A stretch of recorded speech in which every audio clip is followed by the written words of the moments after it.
성도 여러분 반갑습니다. 명절 연휴가 다 지나갔습니다. 명절 연휴 기간 동안 날이 많이 추워서 여러분 어떻게 지내셨습니까? 즐겁게 명절을 지낸 것처럼 하나님의 나라에서 하나님과 함께 즐거움을 누릴 그날을 믿음으로 바라보면서 이제 우리에게 맡겨주신 사명 열심히 즐겁게 잘 감당해내는 저와 여러분 모두가 될 수 있었으면 참 좋겠습니다. 오늘 우리에게 주시는 하나님의 말씀 구약성경 예레미야서 14장 13절부터 18절까지에 있는 말씀입니다. 구약성경 예레미야 14장 13절부터 18절까지에 있는 말씀 봉독합니다. 이에 내가 말하되 슬프도소이다. 주 여호와여 보시옵소서. 선지자들이 그들에게 이르기를 너희가 칼을 보지 아니하겠고 기근은 너희에게 이르지 아니할 것이라. 내가 이곳에서 너희에게 확실한 평강을 주리라 하나이다. 여호와께서 내게 이르시되 선지자들이 내 이름으로 거짓 예언을 하도다.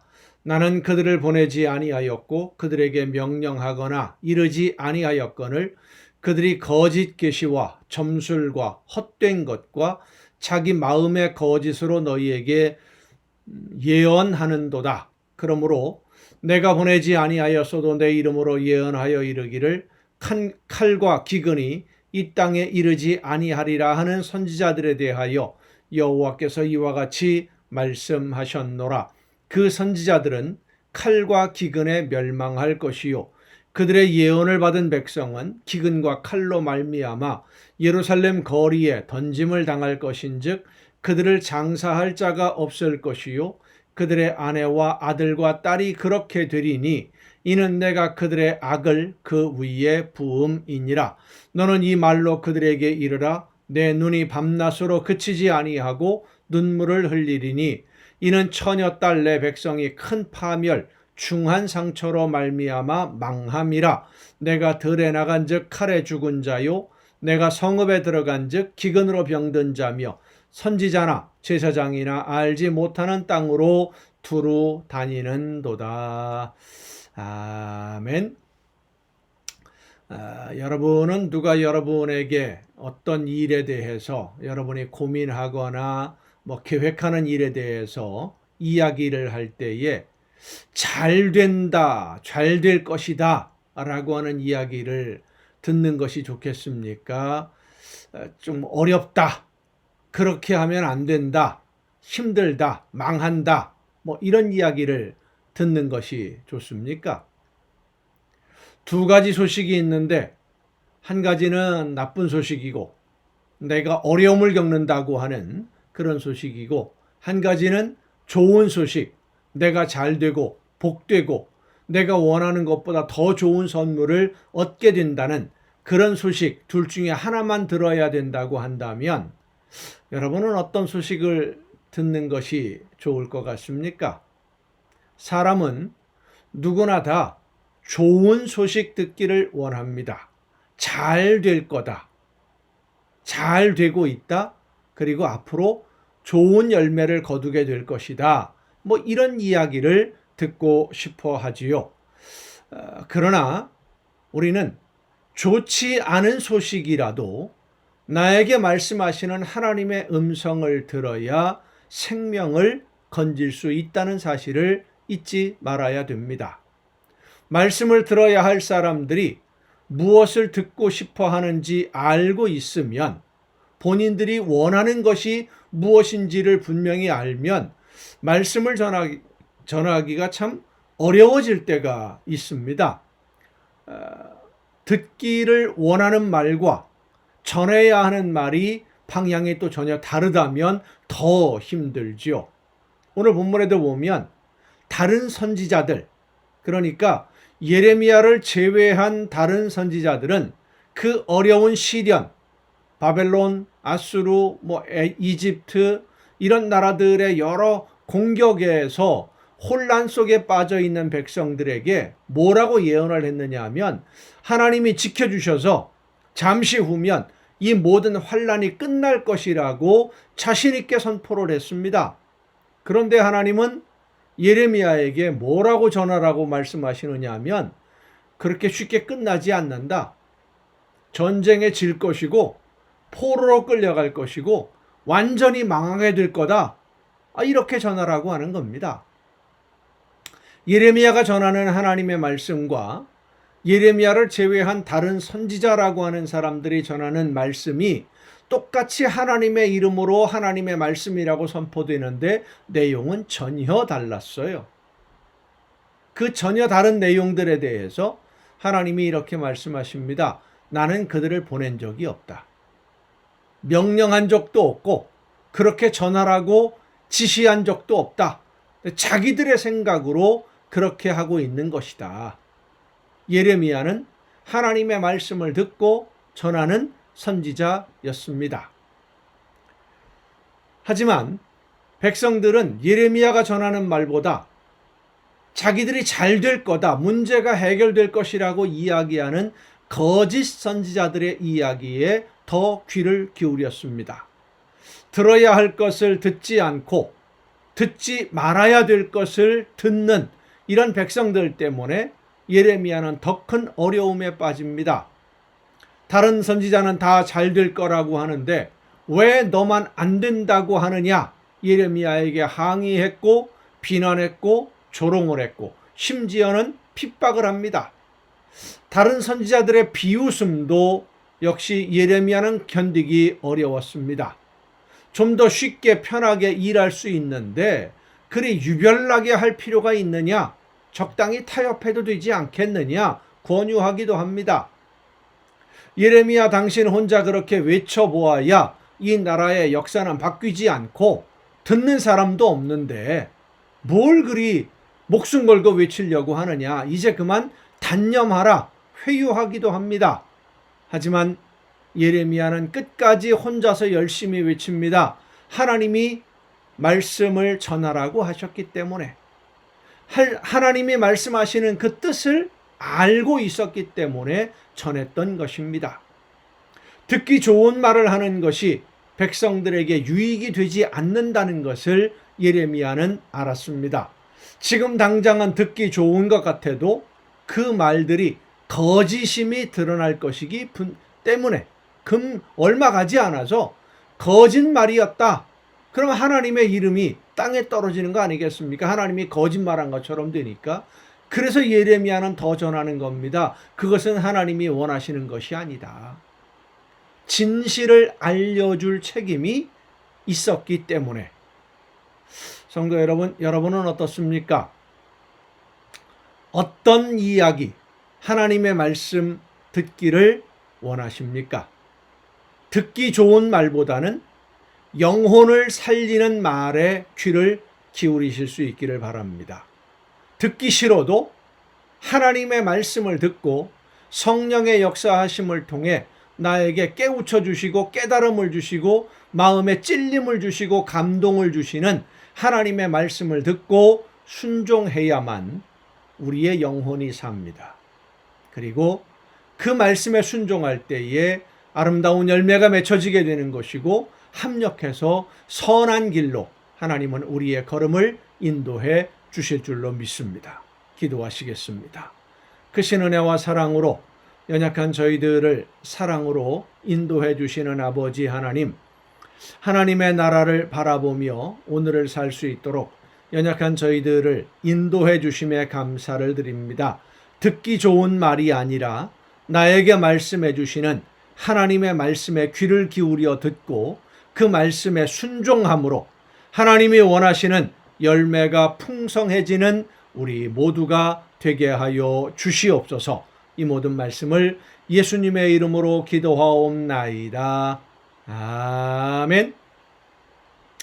오늘 우리가 함께 통독할 하나님의 말씀, 드디어 이제 신약으로 넘어가겠습니다. 신약 성경에서 마태복음부터 읽는 것이 아닙니다. 연대기별로 읽는다라고 우리가 말씀드렸죠.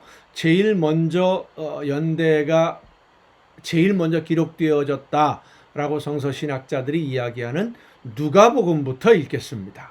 누가복음 1장입니다. 이 복음서는 앞뒤로 왔다 갔다 많이 하게 될 겁니다. 여러분 양해를 하시고 함께 누가복음 1장에 있는 말씀 통독하겠습니다. 우리 중에 이루어진 사실에 대하여 처음부터 목격자와 말씀에 일꾼된 자들이 전하여 준 그대로 내력을 저술하려고 붓을 든 사람이 많은지라. 그러니까 예수님에 관한 그 일에 대해서 예수님이 어떤 분이었는지, 어떤 말씀을 하셨는지, 그리고 예수님이 어떻게 죽으셨고, 뭐 이런 교회에 시작되는 이런 일들에 대해서 기록한 사람들이 많이 있었다라고 하는 겁니다. 이 누가는 사도 바울의 의사라고 보통 알려져 있습니다. 그렇기 때문에 아주 꼼꼼하게 세밀하게 내용들을 많이 기록을 했었고요. 특별히 이 누가복음은 그 헬라인들, 로마 사람들이죠. 유대인이 아닌 사람들에게 예수님이 어떤 분인지, 예수님의 복음을, 구원의 복음을 전하기 위한 목적을 가지고 쓰여진 책이기 때문에 마태복음과는 성격이 약간 다릅니다. 헬라 사람들, 로마 사람들의 입장에서 그들에게 하나님의 구원 계획을 설명하기 위해 쓰여진 책이다. 이렇게 생각하시고 누가복음을 읽으면 되겠습니다. 그 모든 일을 근원부터 자세히 미루어 살핀 나도 데오빌로 각하에게 차례대로 써보내는 것이 좋은 줄 알았노니 이는 각하가 알고 있는 바를 더 확실하게 하려 함이로라. 이 데오빌로라고 하는 사람, 사도행전과 누가복음의 수신자 편지를 받는 사람으로 기록되어 있는데 이 사람이 어떤 사람이냐, 정확한 이 사람의 정체에 대해서는 잘 알려진 것이 거의 없습니다. 단지 그 유대인이 아닌 로마 사람으로서 상당한 고위직에 있던 그런 사람이다라고 우리가 미루어 짐작할 수 있습니다. 그 내용들로 보면 5절입니다. 유다왕 헤롯 때에 아비야 반열에 제사장 한 사람이 있었으니 그 이름은 사가랴요 그의 아내는 아론의 자손이니 이름은 엘리사벳이라. 이 두 사람이 하나님 앞에 의인이니 주의 모든 계명과 규례대로 흠이 없이 행하더라. 엘리사벳이 잉태를 못함으로 그들에게 자식이 없고 두 사람의 나이가 많더라. 이 누가복음은 세례 요한의 출현을 먼저 이야기를 합니다. 소개를 먼저 하지요. 그 세례 요한의 부모가 바로 이 사가랴 그리고 엘리사벳이거든요. 그러니까 세례 요한은 예수님보다 먼저 활동을 시작했기 때문에 세례 요한을 먼저 소개하고 그 이후에 오는 예수님에 대해서 소개를 합니다. 엘리사벳이 잉태를 못함으로 그들에게 자식이 없고 두 사람의 나이가 많더라. 마침 사가랴가 그 반열의 차례대로 하나님 앞에서 제사장의 직무를 행할새 제사장의 전례를 따라 제비를 뽑아 주의 성전에 들어가 분향하고 모든 백성은 그 분향하는 시간에 밖에서 기도하더니 주의 사자가 그에게 나타나 향단 우편에 선지라. 사가랴가 보고 놀라며 무서워하니 천사가 그에게 이르되 사가랴여 무서워하지 말라. 너의 간구함이 들린지라. 내 아내 엘리사벳이 내게 아들을 낳아주리니 그 이름을 요한이라 하라. 너도 기뻐하고 즐거워할 것이요 많은 사람도 그의 태어남을 기뻐하리니 이는 그가 주 앞에 큰 자가 되며 포도주나 독한 술을 마시지 아니하며 모태로부터 성령의 충만함을 받아 이스라엘 자손을 주 곧 그들의 하나님께로 많이 돌아오게 하겠습니다. 구약 성경에서 말하는 나실인, 하나님이 처음부터 성별에서 구별한 그런 아들로 요한을 태어나게 하겠다라고 지금 말씀하시는 겁니다.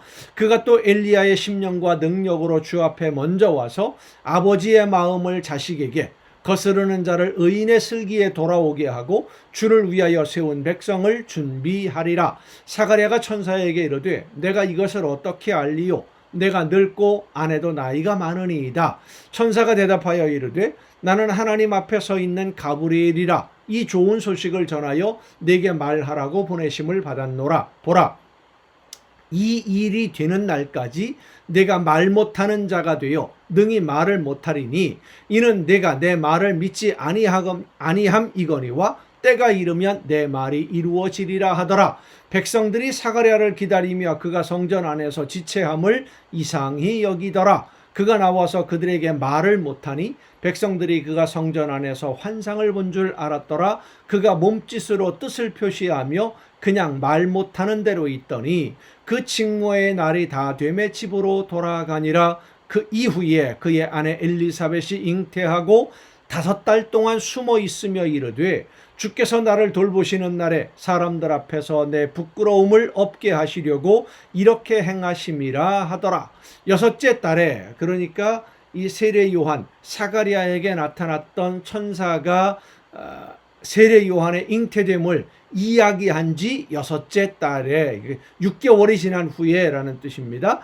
천사 가브리엘이 하나님의 보내심을 받아 갈릴리 나사렛이란 동네에 가서 다윗의 자손 요셉이라 하는 사람과 약혼한 처녀에게 이르니, 이 약혼이라고 하는 것은 결혼을 약속했다, 결혼을 앞둔 그런 뜻입니다. 그 처녀의 이름은 마리아라. 그에게 들어가 이르되 은혜를 받은 자여 평안할지어다, 주께서 너와 함께 하시도다 하니 처녀가 그 말을 듣고 놀라 이런 인사가 어찌함인가 생각하며 천사가 이르되 마리아여 무서워하지 말라, 내가 하나님께 은혜를 입었느니라. 보라, 내가 잉태하여 아들을 낳으리니 그 이름을 예수라 하라. 그는 큰 자가 되고 지극히 높으신 이의 아들이라 일컬어질 것이요 주 하나님께서 그 조상 다윗의 왕위를 그에게 주시리니 영원히 야곱의 집을 왕으로 다스리실 것이며 그 나라가 무궁하리라. 마리아가 천사에게 말하되 나는 남자를 알지 못하니 어찌 이 일이 있으리이까? 천사가 대답하여 이르되 성령이 네게 임하시고 지극히 높으신 이의 능력이 너를 덮으시리니 이러므로 나실 바 거룩한 이는 하나님의 아들이라 일컬어지리라. 보라, 네 친족 엘리사벳도 늙어서 아들을 배웠느니라. 본래 임신하지 못한다고 알려진 이가 이미 6달이 되었나니 대저 하나님의 모든 말씀은 능하지 못하심이 없느니라. 마리아가 이르되 주의 여종이오니 말씀대로 내게 이루어지이다 하매 천사가 떠나가니라. 이 마리아의 특징이 무엇입니까? 하나님의 말씀 앞에서 내가 도구로 하나님의 어떤 사역을 이루어가는데, 하나님이 계획하신 일을 이루는데 내가 도구로 쓰임받는 데 있어서 나를 온전히 드렸다, 헌신했다, 그렇게 순종했다라고 하는 것입니다. 하나님이 원하시는 대로 나를 사용해 주옵소서. 이때에 마리아가 일어나 빨리 산골로 가서 유대 한 동네에 이르러 사가랴의 집에 들어가니 엘리사벳에게 문안하니 엘리사벳이 마리아가 문안함을 들으매 아이가 복중에서 뛰노는지라. 엘리사벳이 성령의 충만함을 받아 큰 소리로 불러 이르되 여자 중에 내가 복이 있으며 내 태중의 아이도 복이 있도다. 내 주의 어머니가 내게 낳아오니 이 어찌 된 일인가? 보라, 내 문안하는 소리가 내 귀에 들릴 때에 아이가 내 복중에서 기쁨으로 뛰놀았도다. 주께서 하신 말씀이 반드시 이루어지리라고 믿은 그 여자에게 복이 있도다. 마리아가 이르되 내 영혼이 주를 찬양하며 내 마음이 하나님 내 구주를 기뻐하였음은 그의 여종의 비천함을 돌보셨습니다. 보라, 이제 후로는 만세에 나를 복이 있다 일컬으리로다. 능하신 이가 큰 일을 내게 행하셨으니 그 이름이 거룩하시며 긍휼하심이 두려워하는 자에게 대대로 이르는도다. 그의 팔로 힘을 보이사 마음의 생각이 교만한 자들을 흩으셨고 권세 있는 자를 그 위에서 내리치셨으며 비천한 자를 높이셨고 줄이는 자를 좋은 것으로 배불리셨으며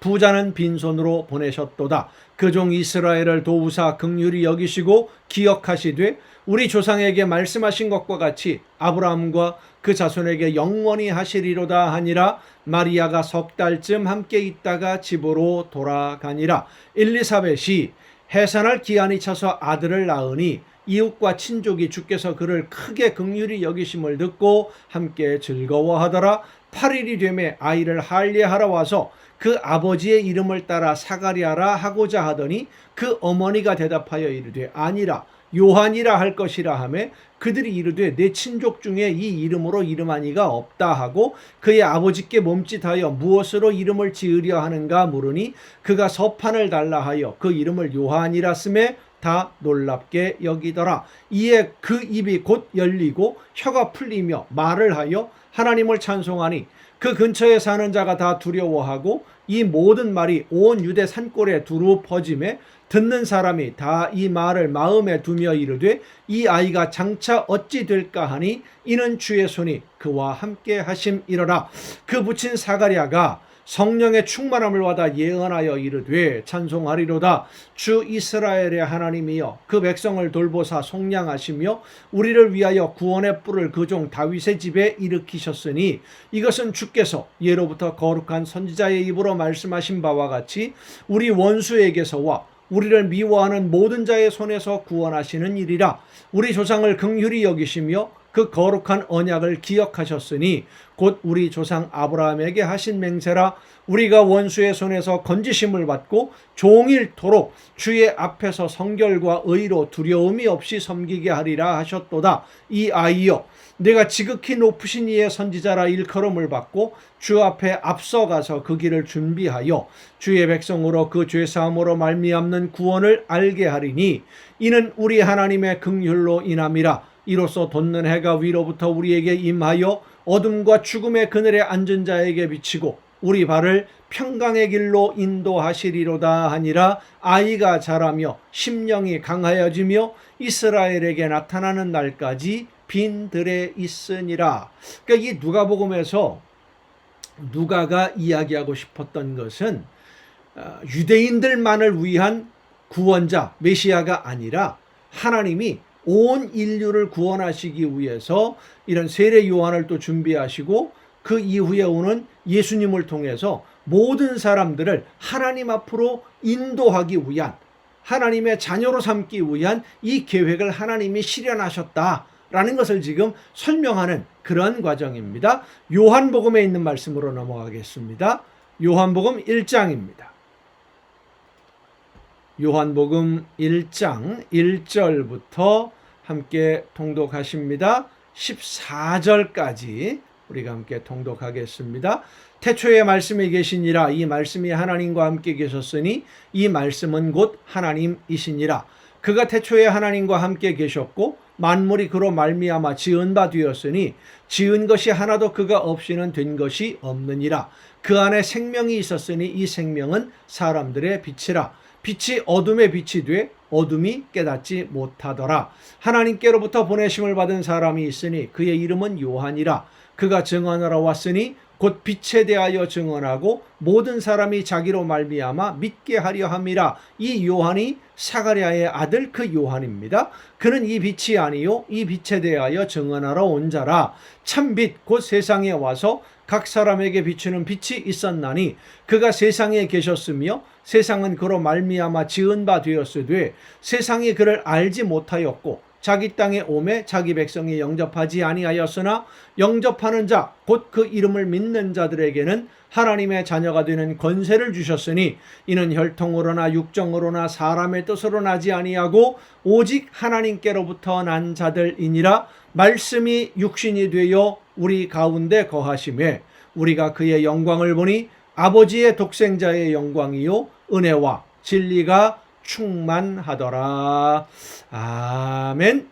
여러분 오늘도 수고 많으셨습니다. 내일 또 정한 이 시간 이 가정 예배를 통해서 여러분 모두 함께 만날 수 있기를 바랍니다. 내일 뵙겠습니다.